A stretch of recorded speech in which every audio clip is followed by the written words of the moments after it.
Mainstream media are speedily dusting off their knee-jerk Hitler comparisons for the new enemy du jour, for once highlighting Russia's unparalleled anti-Nazi struggle in World War II. But don't adjust your set. It was only to try to stick the knife further into current leader Vladimir Putin. Every Russian has learned about the siege of Leningrad during World War II. Sadly, history has repeated itself. But now it's the Russian government cruelly starving Ukrainian cities. Dropping a bomb on a maternity hospital, it's the final proof that what is happening is genocide of Ukrainians. Act on by their leaders and media, some protesters in the West have rushed to Photoshop Hitler's mustache to the Russian president's face or write his country's name with swastikas and SS symbols.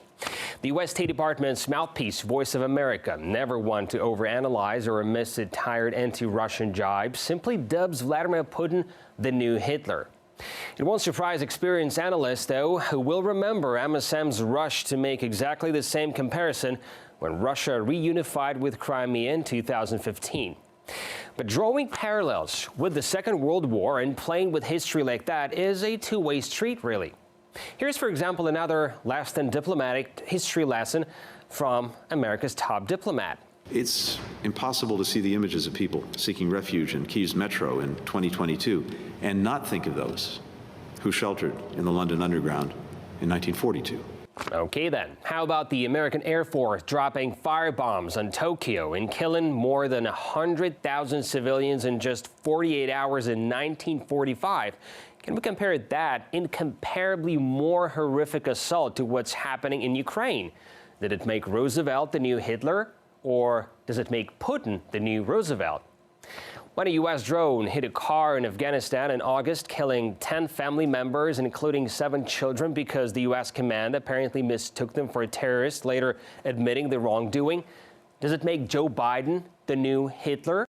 It's an honest mistake. I understand the consequences, but it's not criminal conduct, random conduct, negligence. A stupid thought without any proof, without any investigation. They attacked us and killed our children, and we will never forgive them. When the Saudi-led coalition bombed a wedding in Yemen in 2018, killing 20 civilians there, does that make Saudi Arabia the new Nazi Germany? Why did Western leaders not talk about history and draw parallels with Hitler's Germany when the U.S. and other NATO countries bombed into the Middle Ages, Iraq, Afghanistan, Vietnam, Yugoslavia, which is also in Europe? Does it mean you can only become Hitler if you're not Washington's buddy?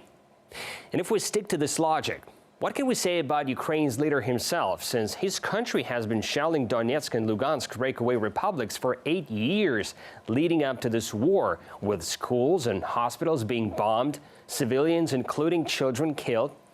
The official UN figures point to almost 14,000 people losing their lives during these long years of daily death and suffering. Does that make Vladimir Zelensky the new Hitler? The Ukraine on your news and Ukraine in real life are two completely different countries, and the main difference between them is ours is real. You are told we are Nazis. But could a people who lost more than 8 million lives in the battle against Nazism support Nazism? Yes, and still Vladimir Zelensky somehow has been tolerating torch processions in Ukraine's capital, glorifying Stepan Bandera, the Nazi collaborator responsible for unspeakable acts, massacres of thousands, and somehow viewed as a national hero by modern-day Ukrainian neo-Nazi mayors and lawmakers, let alone the spread of the far-right ideology among Ukraine's militia units that even Western media had to admit. And yet it's only Vladimir Putin's face being photoshopped and only Russia demonized as a country and people. The reasons for such unique discrimination on this scale may be a topic for analysis by cooler heads in years to come. If you're waiting for level-headed reasoning by the Western establishment, don't hold your breath. The anti-Russian rhetoric has been there for quite a long time, at least 10 years, and therefore it's still the mentality of the Cold War. They are our enemy. Russia cannot be trusted. Their leaders cannot be trusted. And therefore, we have to make sure that we have security.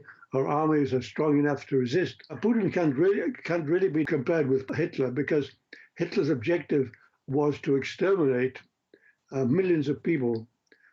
He didn't want to conquer them. He wanted to conquer territory and wipe these people out so that the Soviet Union or the Soviet people, the Russian people, would no longer exist. President Putin's goals are not the same. President Putin wants to demilitarize Ukraine and remove the Ukrainian army and also to denazify Ukraine, meaning to remove nationalist politicians who are very, very anti-Russian. So therefore, his war, Putin's war, is not one of extermination. It's not a racial war.